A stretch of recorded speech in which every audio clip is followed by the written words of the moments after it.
मैं सबसे पहले अपने कुरेजी गांव के सभी सदस्यों को प्यार भरा प्रणाम करता हूं तथा अच्छे भविष्य की कामनाएं करता हूं। मैं पुनः बुजुर्गों, बच्चों, नारी शक्ति, स्वर्णीय भविष्य वाली बहनें, बेटियां तथा नवयुवकों को नमस्कार करता हूं। आज आपके सामने बहुत सोच समझकर अपनी अभिलाषा को इस वीडियो के माध्यम से आप तक पहुंचाना चाहता हूं। मेरे इस वीडियो को जब अपने घर में देख रहे होंगे और बगल में कोई बच्चा स्कूल का होगा तो तुरंत पहचान जाएगा कि मैं कौन हूं। खासतौर से कक्षा 5 से 12 तक, क्योंकि खेल कूद की वार्षिक प्रतियोगिता में मेरे द्वारा 100% ये बच्चे उपस्थित रहे हैं। इस प्रकार आप मुझे अच्छी प्रकार पहचानते हैं। मैं अपनी आगे की बात से पहले यह 2 पंक्तियों को आप सबको सुनाना चाहता हूं।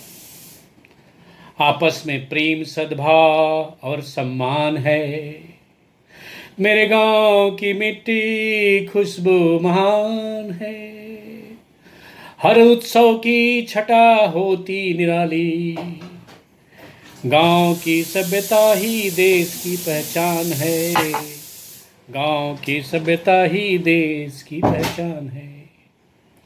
यदि हम देश की सभ्यता की बात करें, आपस की सम्मान की बात करें, आपसी भाईचारे की बात करें, खास तौर से बुजुर्गों की सम्मान की बात करें, महिलाओं और बहन बेटियों की इज्जत की बात करें, तो सब कहीं न कहीं गांव की अंदरूनी संस्कृति है और यह गांव को विरासत तथा धरोहर में मिलता है और हमेशा मिलना ही चाहिए। मैं खुद को गौरवान्वित महसूस करता हूं कि मैं अपने कुरेजी गांव का निवासी हूं, जिसकी गरिमा कभी दूसरे गांव में कुरेजी गांव महीन है जाना जाता था, परंतु अब इसके ऊपर नजर लग गई है। मैं इस गरिमा को वापस लाना चाहता हूं और लाना ही चाहिए। इसके लिए मैं इस बार इस प्रधान के चुनाव प्रत्याशी रमाकांत यादव का समर्थन करता हूं। रमाकांत यादव जी का नाम ज़्यादातर लोग आचार्य जी कहते हैं और हैं, उनके व्यवहार आचार्य जैसा ही है। जैसा कि आप सब जानते हैं कि सरकार की मंशा आरक्षण के तहत तरह तरह के समुदाय को अवसर प्रदान कर गांव की चौमुखी विकास के लिए किया जाता है और किया गया है। प्रतिगत वर्षों में ऐसा नहीं हुआ है, खासतौर से अपने गांव में ऐसा नहीं हुआ है। केवल बार बार खड़ींजा बिछाना, सरकारी स्कूल में कुछ टाइल लगा देना, क्या यही विकास है? क्या इसी को विकास आप कहते हैं? यह कार्य तो ठेकेदार के द्वारा प्रधान अपने घर से बैठे बैठे करा सकता है, कराता भी है और आप जानते भी हैं। आप नहीं जानते? बिल्कुल जानते हैं। मैं आपको उत्तर प्रदेश के ही एक गांव का विकास एक महिला प्रधान से कैसे किया गया है, इस आने वाले तस्वीरों में तथा महिला के खुद जुबानी से आपको दिखाना चाहता हूं, सुनाना चाहता हूं।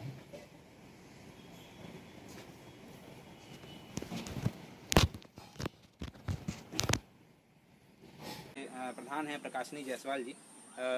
स्वागत है आपका। आप बताएं कि कैसे जब आप ने शुरू किया, जब आप प्रधान बनी इस गांव में, तो ये क्या किस स्थिति में था? ये प्रधान पद निर्वाचन होने के बाद हमने 3 मुद्दों पे काम करना चाहा। स्वास्थ्य, शिक्षा, स्वच्छता। शिक्षा पे हमने सबसे पहले काम शुरू किया। किन मुद्दों पर? स्वास्थ्य, शिक्षा, शिक्षा, स्वच्छता। हाँ स्वच्छता जी। 3 चीज़ों पे काम करना शुरू किया। तो सबसे पहले शिक्षा पे वर्क किया। शिक्षा जब हमारे स्कूल में आए तो देखा कि हमारा स्कूल जो है थोड़ा सा मतलब उसकी क्या स्थिति थी? अभी आप कुछ बता रही थी कि यहाँ से चल हाँ, के जब नहीं आ यहाँ पा रहे से थे। ये आप जो सड़क है, ये जो सड़क है, आप इससे अगर निकल पाते तो आप निकलते तो आपको जी। बंद गाड़ी में स्मेल आ जाती, बदबू आ जाती आपको। उसके बाद में सबसे पहले स्वच्छता सफाई करवाई। यहाँ हमने जो है जीसीबी चलवाए, पूरा सफाई चारों तो तरफ ये से। स्वच्छता वाला ये हाँ, आपने ये डस्टबिन लगवाया। डस्टबिन भी लगे हैं। रोड पे आप नहीं निकल पाते थे अगर स्कूल से जाते खाना खा के, अगर गांव के अंदर एंटर ये करते भवन जो तो था, भवन किस हाल हाँ, में था? भवन जो है थोड़ा सा पुराना था, मतलब बिल्डिंग बनी हुई थी, बाकी इसको मेंटेनेंस हमने करवाया है कि बच्चे इच्छुक हों, अपने आप से पढ़ने के इच्छुक हों। कि एक आप यकीन नहीं करेंगे, एक बच्चा 3 स्कूल प्राइवेट स्कूल देखने गया, उसके पास ये कि जैसे कि क्या क्या? हाँ, वाटर प्यूरिफायर लगवाया है, झीले लगवाया है।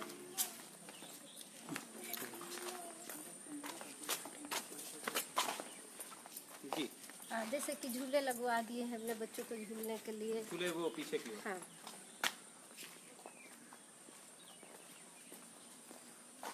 अच्छा, हाँ, वाटर प्यूरिफायर भी लगा हुआ है। हाँ, वाटर प्यूरिफायर लगवा दिया है, टॉयलेट्स अच्छे से बनवा दिया, पार्क बनवा दिया है कि खेलने का मैदान और है। पहले क्या स्थिति थी 3.5 साल पहले क्या? हाँ, बिल्डिंग जरूर बनी हुई थी, या तो इस गली से आप निकल नहीं आते थे। यही सब इतनी गंदगी थी कि लोग नमस्कार, गांव कनेक्शन के फेसबुक लाइव में आपका स्वागत है। मैं रणविजय सिंह फिलहाल बाराबंकी के चंदवारा गांव में मौजूद हूं।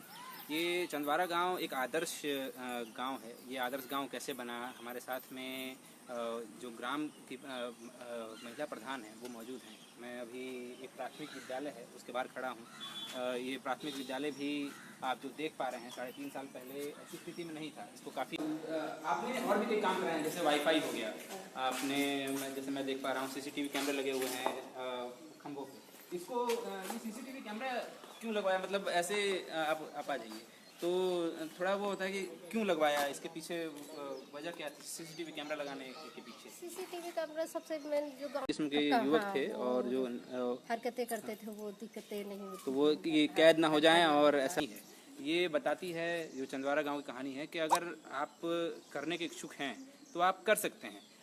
जो दूसरे जो प्रधान हैं उनके लिए ये एक तरह से वो है कि वो देखें और इससे सीखें और अपना जो गांव है उसको इस हिसाब से वो डेवलप अगर करना चाहें तो उस दिशा में काम किया जा सकता है। आप सबने देखा कि इस महिला प्रधान ने शिक्षा और स्वच्छता का महत्व सर्वोत्तम रखा और विकास किया।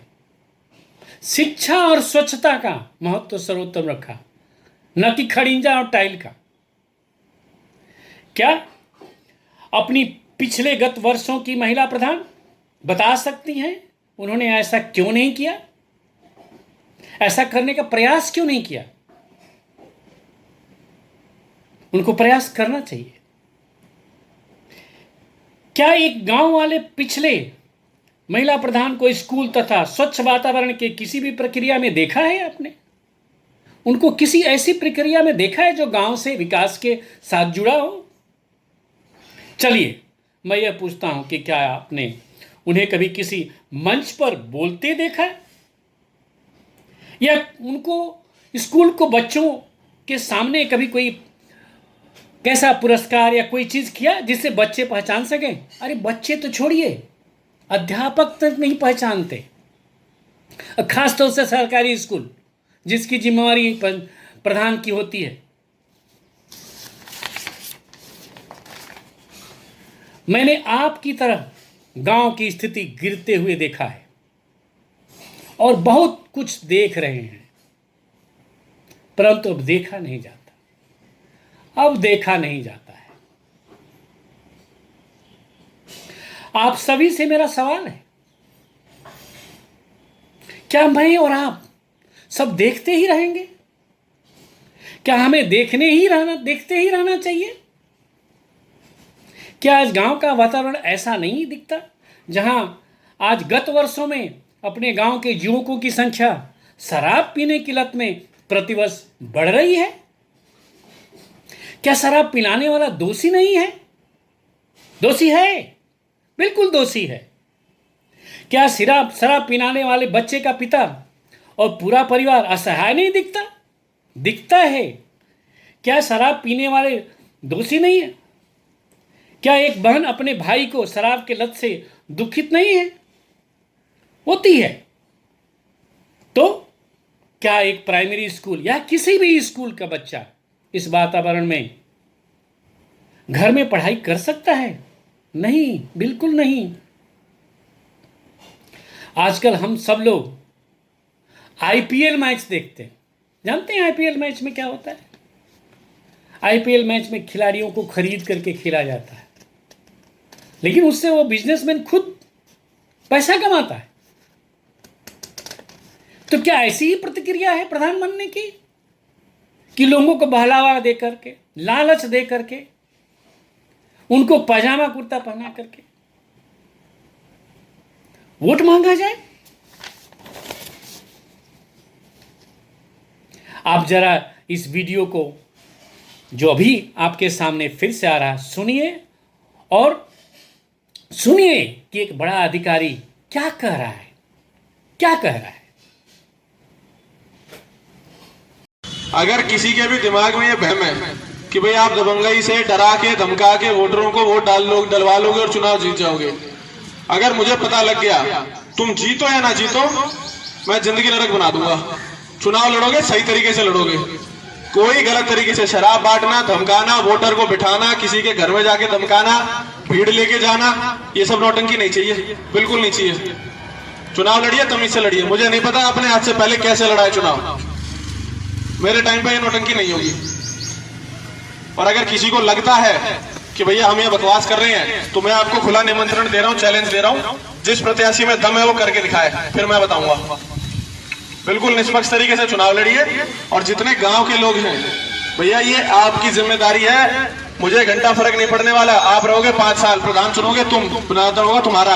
अगर वो शराब पिला रहा है, अगर वो किसी को धमका रहा है, अगर वो कोई भी नौटंकी कर रहा है, जिसकी साले की पहले ही नीयत खराब है, क्या करेगा वो तुम्हारे काम के लिए 5 साल में? सही सही, बिल्कुल जी। तो अपना दिमाग लगाइए, हमें फर्क नहीं पड़ने वाला। 5 साल आपके गांव में आपके काम होगा, चाहे बारात घर बने, चाहे रोड बने, स्कूल में काम हो, जो भी होने हैं, आपके अपने व्यक्तिगत काम हो।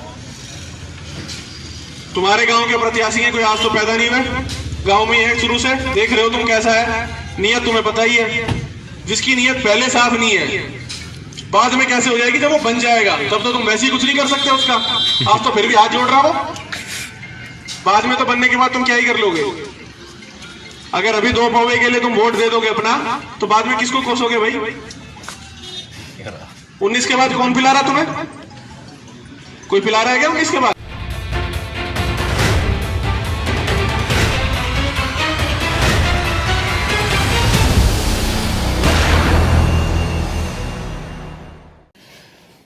तो आपने जो सुना, क्या अपना गांव खुरेजी इससे मिलता जुलता नहीं दिखता? दिखता है, बिल्कुल दिखता है, बिल्कुल मिलता जुलता दिखता है। यह बड़ा अधिकारी चिल्ला चिल्ला के बोल रहा है। क्या बोल रहा है? हे गांववासियों, निष्पक्ष तरीके से चुनाव करो। वोट देने वाले की जिम्मेदारी है कि सही व्यक्ति का चुनाव करे। वो 5 वर्ष के लिए होता है, प्रधान 5 वर्ष के लिए होता है। और अगर प्रत्याशी शराब पिला रहा है, जैसा कि इस वीडियो में बताया गया है, तो अपने गांव में भी तो ऐसा हो रहा है, तो उसकी तो नीयत पहले ही साफ नहीं है। यही तो अधिकारी बोल रहा है, बोल रहा है कि उसकी नीयत तो बिल्कुल खराब है। और क्या बोल रहा है? अरे ऐसी नीयत जिसकी खराब प्रधान बनने से पहले ही है, तो क्या विकास करेगा? घंटा, वो बोल रहा है घंटा। घंटा का मतलब जानते हैं ना? कुछ भी नहीं, कुछ भी नहीं विकास करेगा। इसलिए आप अपने स्वर्णीय सुंदर अधिकार और उसके साथ कर्तव्य है आपका, सही जगह पे सही प्रत्याशी, जो आपके सामने आज रमाकांत यादव हैं, जिनको आचार्य जी बोलता है। आचार्य ऐसे नहीं बोला जाता, उनका व्यवहार ऐसा है। वो ऐसा करते हैं व्यवहार, इसलिए हम उनको आचार्य बोलते हैं। क्योंकि रमाकांत यादव ही एक व्यक्ति हैं जिसको आपको भारी मत से जिताना है, उनको भारी मत से जिताना है। वह शराबी नहीं है, वह शराब नहीं पिलाते, वह लालच और प्रलोभन देकर आपको गुमराह नहीं करते, कुर्ता पजामा सिलाकर वोट नहीं मांग रहे हैं। वह एक शिक्षक हैं, वह एक बड़े स्कूल के शासक हैं, वह सरकारी अधिकारियों से खुलकर बात करने की क्षमता रखते हैं।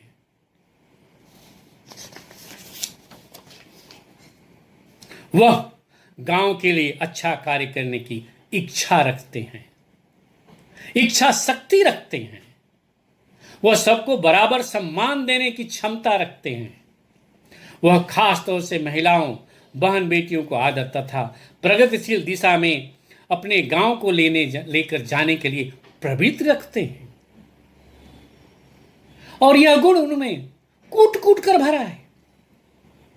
और यह बात मैं इसलिए बताया क्योंकि सरकार ने भी ऐसे ही व्यक्तियों को चाहती है कि प्रधान बने गांव का, ऐसे ही तस्वीर वाला, ऐसे ही छवि वाला प्रधान बने। क्या आप जानते हैं कि सरकार शिक्षा के स्तर को बढ़ाने के लिए प्रधान को ही जिम्मेदार बनाया है? जानते हैं? क्या आप लोग जानते हैं कि गांव में शिक्षा समिति का गठन होना चाहिए? जानते हैं? कभी सुना है अपने गांव में कि शिक्षा समिति है? शिक्षा समिति का अध्यक्ष प्रधान होता है।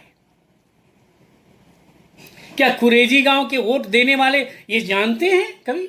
आज जो वोट देने जा रहे हैं, जानते हैं कि शिक्षा समिति कभी कुछ की है अपने गांव में? कोई शिक्षा समिति है? क्या आप जानते हैं कि बच्चों के अभिभावक भी शिक्षा समिति के सदस्य बनाए जाते हैं, उनका चुनाव होता है। जिस गांव के लोग शिक्षा समिति का नाम तक नहीं जानते, न सुने हैं, तो क्या शिक्षा जो वीडियो में इस महिला ने दिखाया है हो सकता है? इस महिला ने सर्वोपरि कार्य शिक्षा के लिए ही बताया है और शिक्षा का कार्य ही किया है, क्योंकि शिक्षा से बच्चों का भविष्य बनता है, बच्चों का भविष्य से परिवार का भविष्य बनता है और परिवार के भविष्य से गांव और देश का भविष्य बनता है। एक शिक्षक और शासक का अनुभव हमारे आचार्य और रमाकांत यादव जी में है। शिक्षा का स्तर बढ़ाने के लिए, शिक्षा को सही दिशा देने के लिए हमारे सामने आज सौभाग्य से रमाकांत यादव जी हैं, जो आपके लिए सामने एक प्रधान के प्रत्याशी रूप में आए हैं। आप देर मत करिए, ज़्यादा मत सोचिए। यह समय आ गया है कि आप एक ऐसे व्यक्ति जो रमाकांत यादव हैं आपके सामने, जिनके आचरण से उनको आचार्य कहा जाता है, उनको अपना बहुमत से, भारी बहुमत से जिताने की पूरी इच्छा रखिए और मुझे विश्वास है कि ऐसा करेंगे। शिक्षा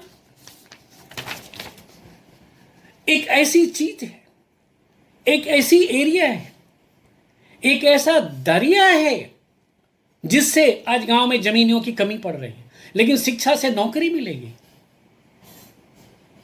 शिक्षा से जिंदगी बनेगी।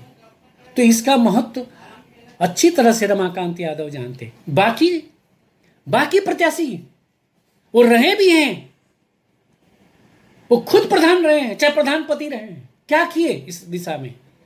गांव के लड़के गांव में ही रह गए। आज 10-12 साल से गांव के लड़के गांव में ही हैं ज्यादा से ज्यादा, और वो क्या करते हैं देखने को भी मन नहीं करता। आप भी जानते हैं, खासतौर से वो जानते हैं जिनके बच्चे यहीं पर रह गए हैं। उनको कितना अफसोस है कि यदि पढ़ाई किया होता, शिक्षा अच्छी मिली होती, तो आज मेरे लिए वो मेरा सहयोगी होता, मेरे लिए सहायक होता, मेरी जिम्मेदारी उठाता। तो इसलिए ये जो वीडियो आप जो देख रहे हैं मेरा, और जो आपके बगल में बच्चा है जो भी देख रहा है, नहीं देख रहा है तो दिखाइए उसको, बैठाइए फिर दिखाइए, और देखने के बाद निर्णय करिए कि रमाकांत यादव, श्री रमाकांत यादव, आचार्य रमाकांत यादव को क्यों नहीं वोट देना चाहिए। क्यों नहीं? गांव को यदि आगे बढ़ाना है तो एकमात्र रमाकांत यादव ही ऐसे व्यक्ति हैं जो आपको एक अच्छा प्रधान के रूप में कार्य करके अपने गांव को बढ़ा सकते हैं। यदि ये भूलना भी चाहेंगे तो ये वीडियो जो बच्चा देख रहा है वो बोलेगा मम्मी, पापा, चाचा, चाची, दादा, दादी, सबको याद दिलाएगा और बोलेगा कि अरे मास्टर रमाकांत यादव को ही वोट दीजिए, क्योंकि वो बच्चा भी जानता है रमाकांत यादव को। मेरे प्रोग्राम में वो रमाकांत यादव पूरे समय रहते हैं। वो सब बच्चे, उनके स्कूल के अलावा बाकी स्कूल के भी बच्चे रमाकांत यादव जी को अच्छी तरह से जानते हैं। और आप भी जानते हैं, आप भी जानते हैं। और नहीं जानते हैं तो आज आपको पूरी जानकारी मैंने दे दिया। अंत में एक बार फिर बोलना चाहूंगा कि आप इतनी भारी संख्या में वोट दीजिए कि परिणाम से ही वो मालूम हो जाए कि इस गांव की दिशा बदलने के लिए एक ऐसा प्रधान जो रमाकांत यादव के रूप में है आ गया है और वही इस गांव का अच्छी तरह खुद से जीतने की जिद है, खुद से जीतने की जिद है। मैं भीड़ हूं दुनिया की, मैं भीड़ हूं दुनिया की। मेरे अंदर एक जमाना है, आपके अंदर एक जमाना है। हमें जीतकर अपने गांव कुरेजी को आगे बढ़ाना है, अपने गांव कुरेजी को आगे बढ़ाना है। आप सभी को मेरा अंतिम नमस्कार। और मैं याद दिलाना फिर से चाहूँगा कि श्री रमाकांत यादव जो आचार्य जी के रूप में जाने जाते हैं, उनको अपना भारी मत देकर विजयी बनाएं ताकि गांव के आगे चहुमुखी विकास को किया जा सके। धन्यवाद, धन्यवाद, धन्यवाद।